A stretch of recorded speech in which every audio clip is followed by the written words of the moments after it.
Hi, this is Chris McClune, Senior Editor of Fire Apparatus and Emergency Equipment Magazine. I'm here at Interschutz 2015 with Rod Carringer. He's the Chief Marketing Officer of Task Force Tips. He's going to talk to us a little bit today about the new Impulse nozzle that was recently introduced, as well as some of TFT's place in the global marketplace. Rod, would you tell us a little bit about the Impulse? Well, this is one that we're introducing. I guess we've introduced it domestically. We started at FDIC this last year and kind of gave everybody and all of our dealers a heads up. But as I explained to them, a lot about this trigger nozzle had to do with the European market specifically. And even though trigger is not well accepted yet in the United States, we're starting to see the interest there.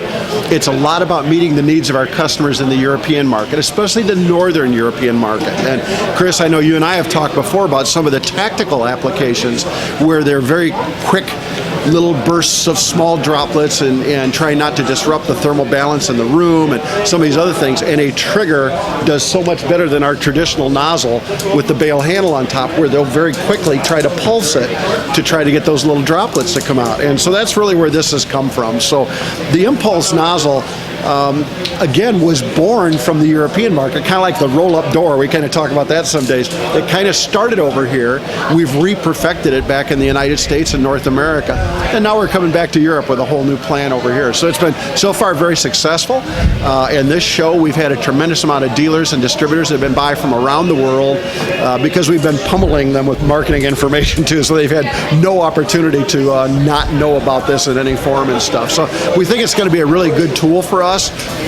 In the domestic U.S. market, we'll have to see. There's a lot of tradition, a lot of guys like myself on the fire department, old leather helmets and things like that. A trigger style nozzle is dramatically different than the old bale style handle. So we'll just have to see how it goes. Well, we're at an international show, and TFT has been a global manufacturer for quite some time, been in the global market. Could you talk a little bit about customizing nozzles to EN standards, why that's important, and how that is important to the domestic side of your business? The standards bodies, I mean, I guess domestically we are so used to NFPA standards dictating a lot of what a fire department would specify, how they would use it, their operational guidelines, all sort of integrates the NFPA standards into it.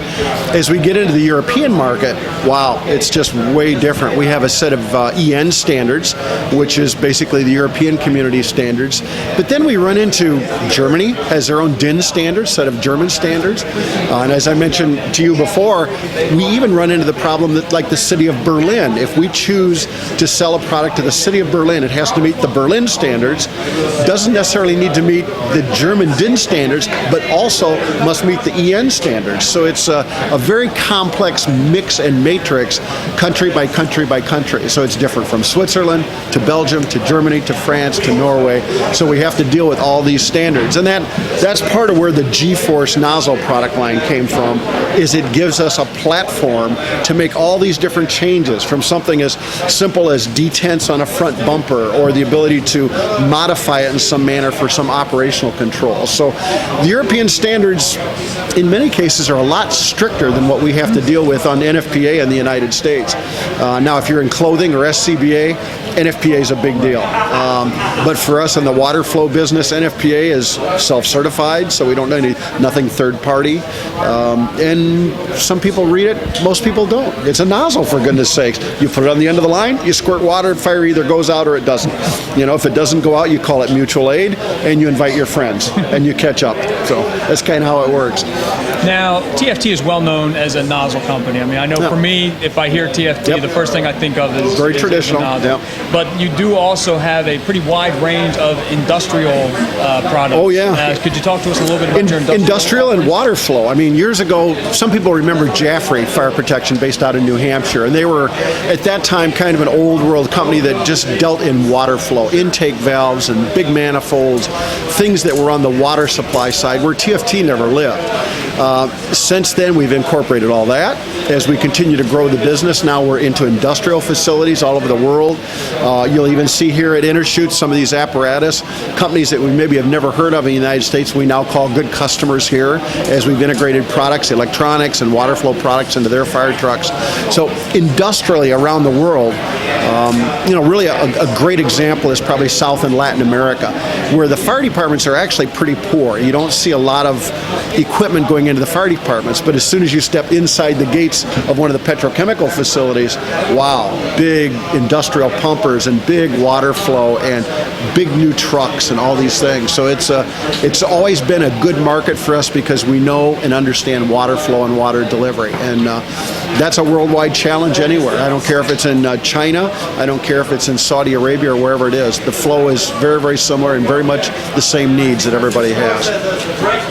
The fire service industry in the United States of America in recent years has become much more of a global, or has become much more a part of the global marketplace. Could you talk a little bit about that evolution, and specifically about TFT, but market in general as well? Well, it's, and you know this, I've had the luxury of being on the FEMSA board of directors for a number of years and stuff, and one of the things that we've pushed is we very much are in a global market, and to be competitive long term, we have to understand that, as TFT is here at Interschutz in Germany, there's probably 15 to 18 other companies in the world that are displaying here that make equipment that competes with us.